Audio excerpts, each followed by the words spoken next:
It's Cindy here, the midlife makeover coach, and I don't remember when I first heard the phrase self love. Like, I don't know when that first came into my consciousness at all. But as I was reflecting on self love today and thinking about talking to you all, I remembered one of the first great acts of self love that I did. And I was a teenager, and every year that I was in high school, I wanted to try out for this music group that did Christian music. It was a youth group led by our local band director, and they created a cassette tape. This was back in the 80s, and I went on a tour after practicing for a couple of months and went to different churches and gave ministry of music, like gave an hour concert or whatever for the churches. And I wanted to be in this group. I just thought it would be the greatest thing. And every year I asked my mom if I could try out, and she said no. You're already in too much. I don't want to have to give you rides to practice on Sunday or early Sunday mornings to go on the tours, and you don't need to be doing more things, and maybe your grades will go down. And those were her rationalizations for me not being in this, trying out even for this group.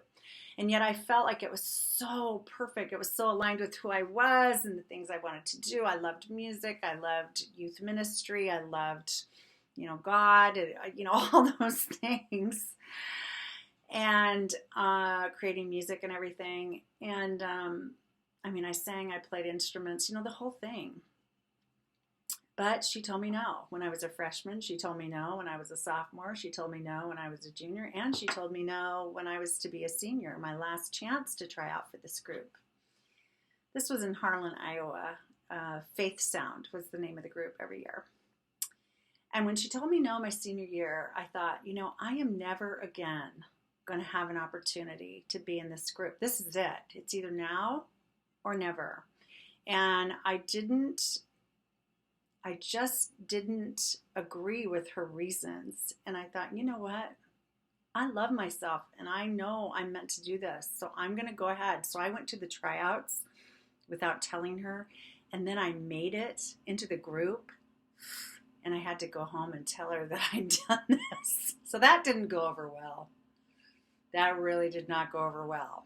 But for me, it was an act of self-love. It was an act of rebellion, I guess, against my mother.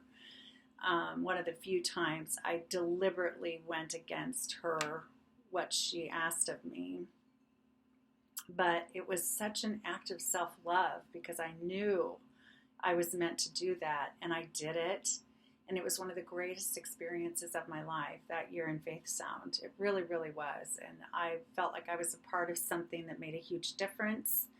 And I really fulfilled a dream of mine, and it was life-changing.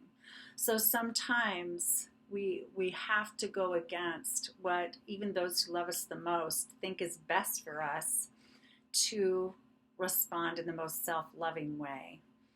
And so I guess that was a time that I started to learn more about that. So, and I just keep learning more about it. So how do you show your love to yourself?